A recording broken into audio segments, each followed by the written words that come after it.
Panthers, new quarterback, going cross country to take on the Las Vegas Raiders. Raiders coming off an upset win against the Baltimore Ravens.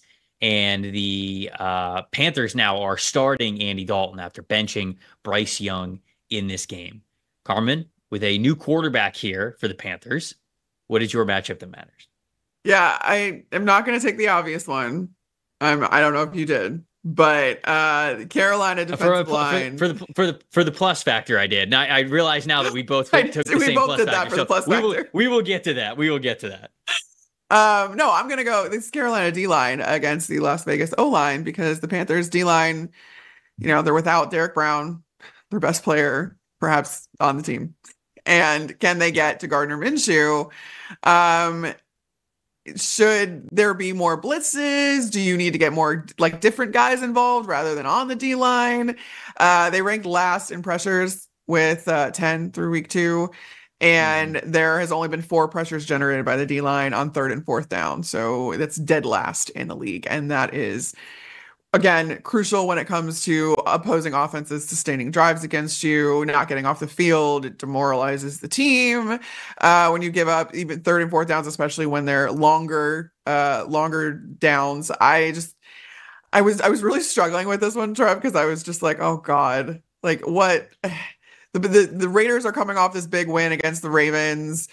They look to be a better team than we all thought we're all going to give them credit for. And the Panthers just look like worst case scenario at this point. So I was just like, I don't know. Is there a match that really matters right now?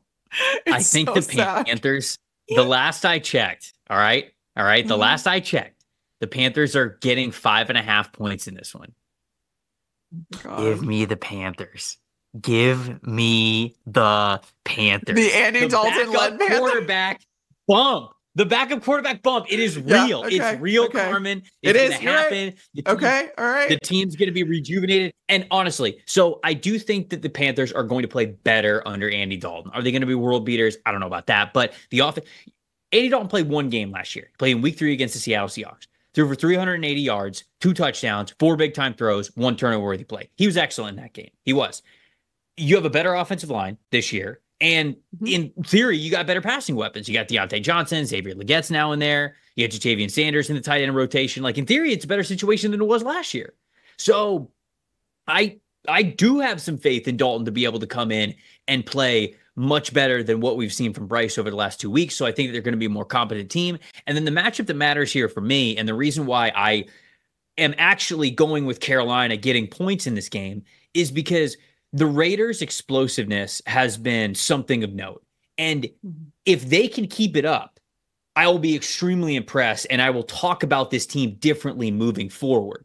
But when you look at it right now, they are 13th in most attempts of 15 yards or more down the field, 12.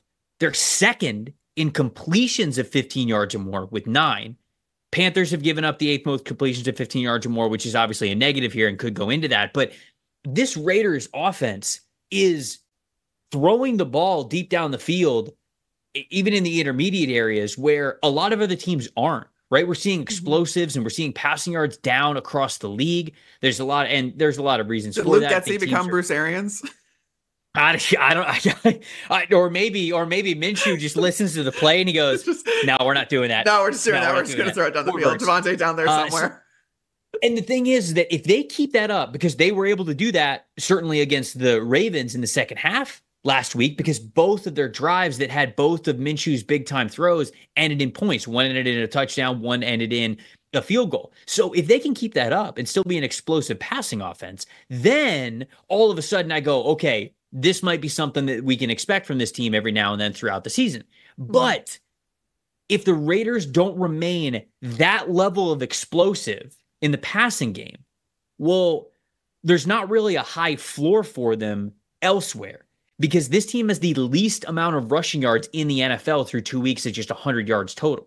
So if all of a sudden a handful of these 15-yard passes don't get completed, you start punting a lot more. You're getting off the field. You're not scoring points. And if the Panthers can certainly raise their ceiling with Andy Dalton's play, I don't know if the Panthers will win, But I would take the 5.5 points with this team because I think it's genuinely going to be a close game. Maybe I'll come back here with my tail tucked between my legs next week, but I think this is going to be a pretty competitive football game. And if it's not, it's because I got to give a lot more praise to how Gardner Minshew is playing because Raiders' explosiveness is that matchup that matters. But plus factor for both of us is the same, Andy Dalton. But what do you think about Dalton coming in for this team? Yeah, you got a point. There is definitely the backup quarterback bump. We've seen it time and again. Real. It's real. It's also a really low bar to clear for Andy Dalton. I mean, this is a team that's ranked last in scoring drives, 3 of 24 through week 2, 245 passing yards, last, 148 rushing yards, fourth worst. This is a low bar to clear for Andy Dalton. The 5.5 points is also a low bar to clear. You're basically like, are they not going to get shut out? Great. Okay, they're not going to get shut out. Yeah. I do think that there is going to be an improvement because you also have seen Andy Dalton's just seen more, and he can probably, you hope, take care of the football. You saw he only had 1 turnover worthy play in that last start. And not take those sacks. He knows better than that. He can throw the ball away, and I think that can go a long way with this offense. But it's also, let's make no mistake, it's not a big bar to clear. Walt's not happy with me in the chat. Walt's a Raiders fan, and so me saying that this game's going to be closer, and even taking the Panthers plus 5.5. I knew that the Raiders defense too. I mean, let's give some props to Antonio Pierce here. He's got those for sure fired up. Look, again, look, Walt, if I'm disrespecting the Raiders, I'll come back on here and say that, you know what? I was wrong. I was sleeping. And I'm up now. I see it.